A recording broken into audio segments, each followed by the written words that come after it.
Vallée de Joux, and this is a legendary historical place of watchmaking. Here we do complicated watches, and the weather that we benefit today doesn't really explain why. So let's discover a bit more, and yes, we have all the cliches, the Ferraris, the cows, the lake, the mountain, everything. Well, welcome to Switzerland. So when I say that the climate had a lot to do with the development of watchmaking in this valley, you have to imagine that this place was rather secluded 200 years ago, especially in the wintertime. So there were mainly farmers living here, and during the wintertime they didn't have much to do. That's when they started to craft small components for the watchmaking industry. So initially there weren't that many watch brands that were established here. Today we have a few, obviously some very famous ones like Audemars Piguet, Jaeger-LeCoultre, Breguet or Blancpain, just to name a few.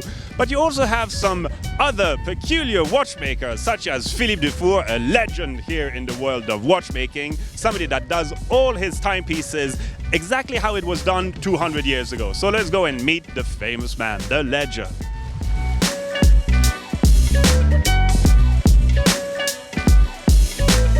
So why is the Vallée de Joux so special?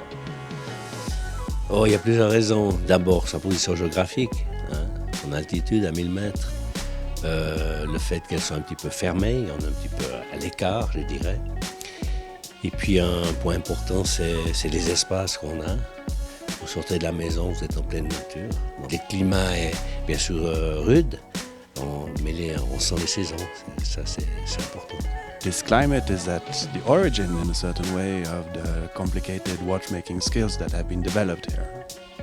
Oui, tout à fait. Il faut réaliser que la belle époque, quand ils se faisaient ce qu'on appelle des blancs de montres, répétitions entre autres, 1850, 1890, la Vallée de Joux, il n'y avait pas de train, et l'école était fermée l'hiver, et les gens étaient agriculteurs principalement, donc 1-2 vaches, il fallait traire le matin, le soir, mais entre deux, il y avait du temps disponible, donc ils s'étaient déjà organisés super bien à l'époque.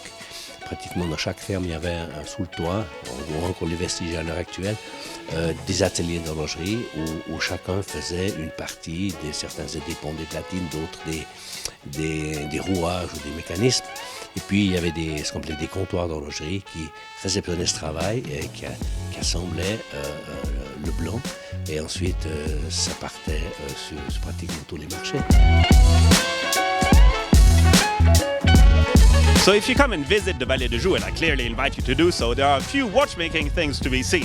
Obviously there are a few museums from the brands themselves, especially Audemars Piguet and Jaeger-LeCoultre, but there's also what is called the Espace Horloger, the official museum from the Vallée de Joux. Let's go and meet the curator of this fantastic little museum.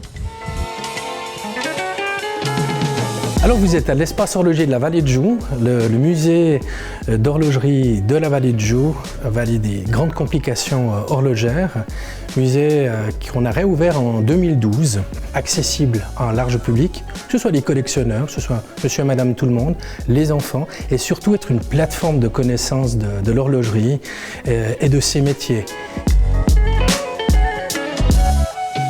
We are in Le Sentier, the main city of the Vallée de Joux, and one of the particularities of this valley is that there are approximately more people working here than people actually living. Population is approximately 6,000 people, so it just proves that watchmaking is still going strong.